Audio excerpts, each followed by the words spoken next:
मौरो में मھराण सटीज़न क्लब जी हलफ बरदारी तकरीब मुनक़द कई वई। तकरीब की सदारत अॻूणे सूबाई वज़ीर ज़ियाउल हसन लंजार कई।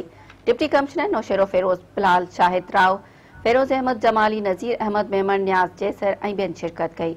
उन मौक़े ते तकरीब जे ऑर्गेनाइज़र सैयद मोहसिन अली शाह, जावेद मुस्तफ़ा, कांदड़ो इफ्तिखार हुसैन बुघियो, फिरोज गुल मेमन आयल महिमाननि खे सिंध जी सक़ाफ़त जी सुञाणप अजरक जा तोहफ़ा ॾिना। नायब सदर हाजी अल्ताफ़ हुसैन सेहर ज़ियाउल हसन लंजार के भोसकी जो पटको पारायो।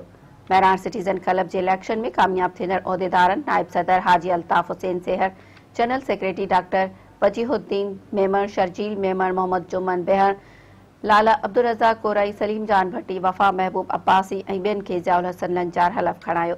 उन मौक़े ते तकरीब खे ख़िताब कंदे ज़ियाउल हसन लंजार चयो त हर शहरी शहर जी बहितरी लाइ क़दम खणंदो त शहर तरक़ी ॾांहुं गामज़न थींदो। शहर जी तरक़ी में सियासतदाननि जो वॾो किरदारु हूंदो आहे। हुन चयो त शहरी क्लब अवाम खे तफ़रीह मुहैया कनि थियूं जिते ज़हन खे सुकून ॾियण लाइ अवाम ईंदो आहे ऐं अहिड़ा इदारा हर शहर में हुअणु घुरिजनि। मھراڻ सटीज़न क्लब मोरो जी नई चूंडजी आयल बॉडी खे मुबारकबाद ॾियां थो। उमीद त चूंडियल बॉडी क्लब समेत शहर जे मसइलनि बाबति आवाज़ उथारींदी।